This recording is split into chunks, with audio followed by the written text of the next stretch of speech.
Хоноос бид бүгд ухамсартай байх нь зөв. Тийм учраас бид хог англи хайж хэвших ёстой.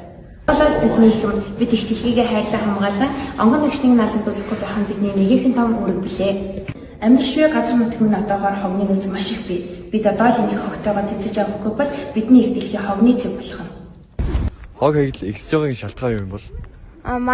Манай дэлхийн хүмүүс ингээ байгальдаа эко байхгүй ингээд хогийн савнд дэш ил задгаа хайж байгаа учраас хог ихсэж байгаа. Баярлаа. Хог хаягдал ихсэж байгаагийн шалтгаан юу вэ? Хүмүүс хогоо ангилж хаяхгүй байгаа болохоор нөгөө нэг хог хаягдал ихсэж байгаа л. Баярлаа. Дахин боловсруулах хог хаягдал юу ордог вэ? Шил, лаз, хуунзар, цаас гэх мэтчил одоо өөр зөндөө хог хаягдал байгаа. Хог хаягдлын төрлүүдээс жишээлбэл хумцар савн бидний томорхон хэрэглээ. Хумцар савнд ус, ундаа, сүв, арай гэх мэт хүний хэрэглээний төсвийг хийдэг байна.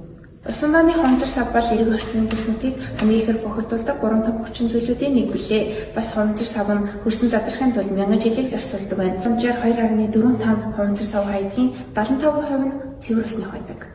Тийм учраас хогоо ангилан ялгаж хогийн савнд хийж хэвшицгээе.